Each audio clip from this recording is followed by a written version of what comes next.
हरिओम. आज शुक्रवार 26 सप्टेंबर 2025. सद्गुरू ब्रह्मचैतन्य गोंदवलेकर महाराज यांच्या प्रवचनाचा आजचा हा भाग. भगवंताला विसरणं ही आत्महत्याच. ऐकूया त्यांचे विचार. एकदा एका माणसाने पक्वान्ने कशी तयार करावी हे शिकवण्याची शाळा काढली आणि त्या शाळेमध्ये तो मनुष्य शब्दांच्या सहाय्याने निंद्राळे पक्वान्न कशी तयार करायची हे आपल्या विद्यार्थ्यांना समजावून सांगे. पण त्या विद्यार्थ्यांना घरी भाकरी करून खाण्यापुरतं पीठ देखील मिळत नसे, त्यांना त्या पक्वान्नांचा ज्ञानाचा काय उपयोग होईल बरं?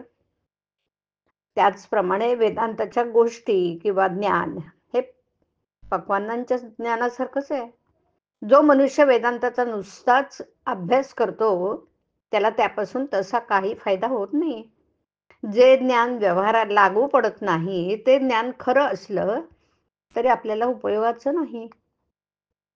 आपल्यात आणि संतांमध्ये फरक हाच आहे की आपण जगतासाठी देव मानतो, तर संत देवासाठी जगत मानतात. खरं म्हणजे जी गोष्ट आचरायला अति सुलभ असते ते समजावून सांगायला फार कठीण असते.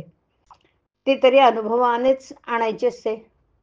ज्याचा अनुभव दुसऱ्यावर अवलंबून आहे तो अपूर्ण समजावा. म्हणजेच जेव्हा मिश्रणाने पदार्थाला चव येते तेव्हा ते दोन्ही पदार्थ अपूर्ण समजावेत.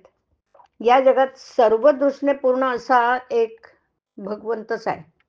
त्याला विसरणे ही आत्महत्याच आहे. तेव्हा नेहमी त्याच्या सान्निध्यात म्हणजेच त्याच्या नामात राहण्याचा प्रयत्न करावा.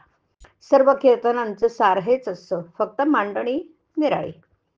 रामरायांनी सर्व वानरांना सीतामाईचा शोध करायला सांगितलं. जो तो हू करीत शोधण्यासाठी निघून गेला.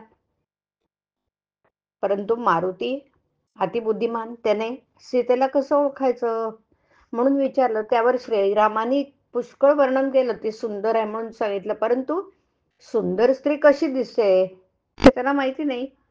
तेव्हा श्रीरामप्रभू त्याला म्हणाले, तुला मी काय सांगतो हे कळलेलं दिसत नाही. तू आता एकच गोष्ट लक्षात ठेव की जिथे तुला राम नामाचा सारखा ध्वनी ऐकू येईल तिथे ती आहे. तेव्हा ती खूण मारुतीरायाला पटली आणि ज्याला भगवंताच्या नामाची खूण मनापासून समजली त्याच्या जन्माचं सार्थक झालं. त्याचा परमार्थ सफल झाला आणि त्याला जगात मिळवायचं बाकी असं काही राहिलंच नाही ना. मारुतीरायाची भक्ती फार मोठी. श्रीरामाला वाटलं याला आता काहीतरी चिरंजीव असं दिल्याशिवाय त्याचं समाधान होणार नाही, म्हणून चिरंजीव असे हे आपलं नाम त्याने दिलं. त्यामुळे तो नामाबरोबर मारुतीही चिरंजीव झाला. सर्व संतांचं सांगणं आहे की मनापासून भगवंताचं नाम घ्या आणि आपलं कर्तव्य कर्म करा. हरिओम. हरिओम तत्सत. हरिओम.